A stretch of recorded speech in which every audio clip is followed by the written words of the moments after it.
Hi, on the last video, I talked about atoms and the periodic table, and if you like the video, give a like just so I know, because I don't think I like them so much.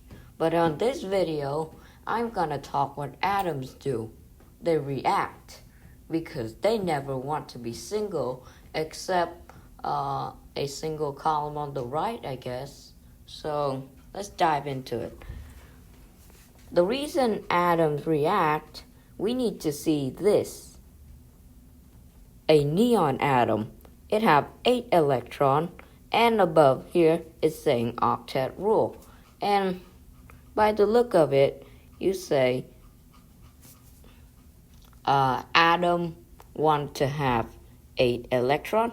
Yes, I guess they do want 8 electrons, at least 8 electrons on the second shell, and more on the third, fourth, and fifth shell, but we're not going to talk about that too much because it doesn't change the reaction specifically.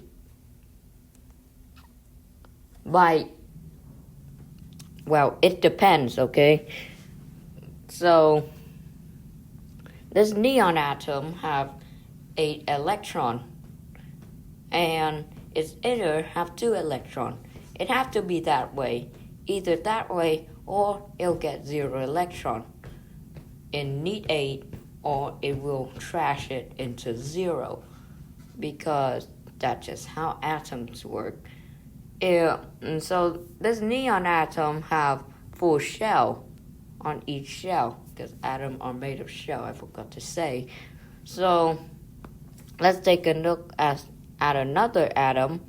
This one is sodium.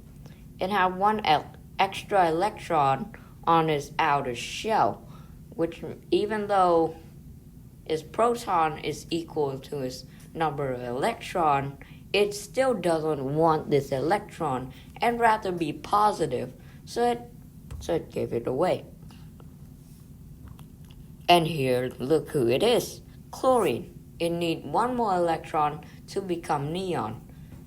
Chlorine is a very reactive atom because it only needs 1 more electron, so it's sodium. So they combine just to get table salt.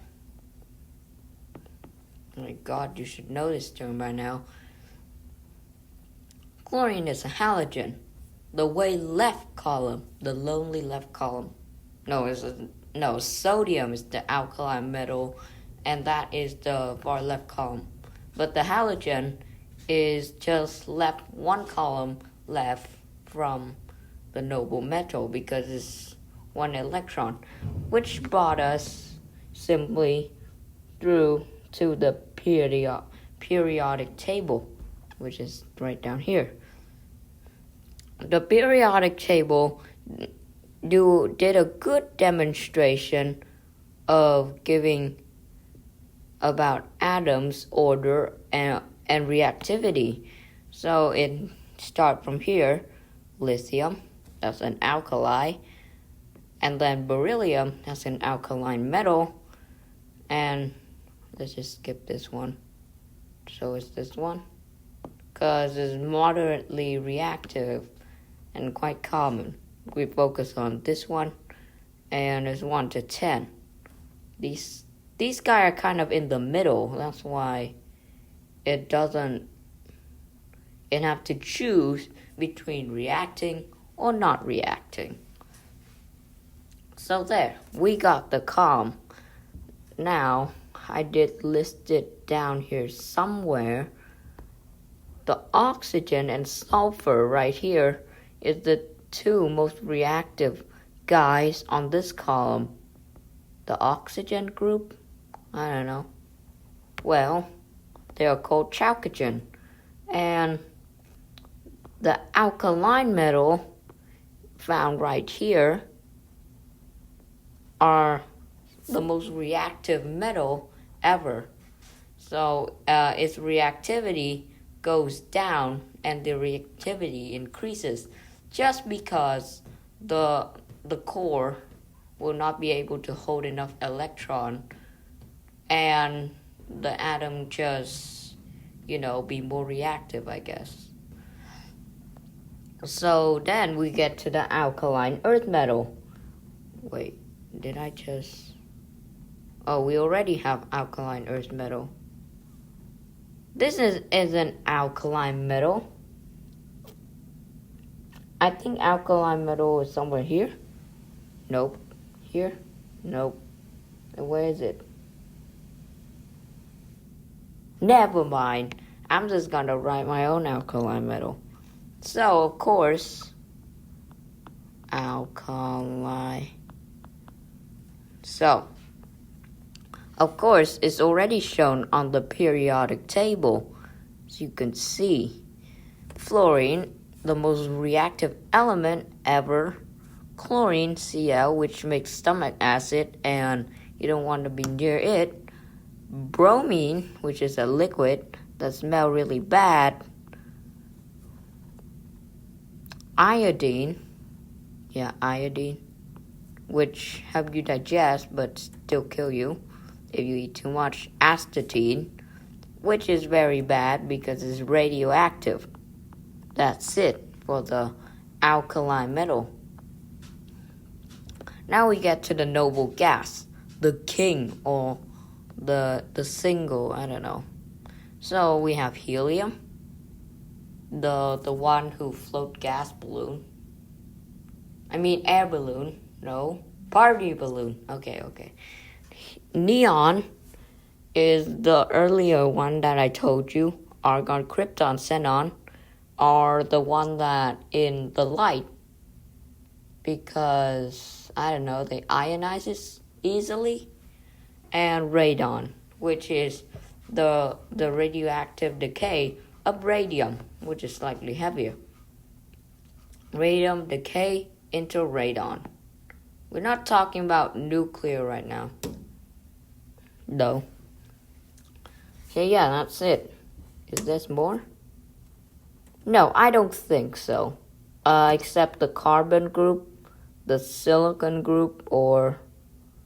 Oh yeah, the carbon group, the nitrogen group, and the boron group. So yeah, that's it. But you might find that I also ignore something else. As you could see here, a huge space between the alkaline metal and the noble gas is the transition metal. These are not counted because look at, for example, an iron up here.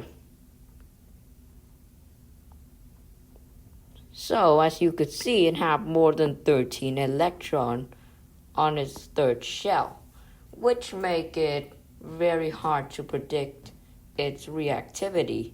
So that's why we're not talking about transition metal right now. So scientists just experimented and see what transition metal or metal displace other metal or transition metal, and they finally create a reactivity series right here.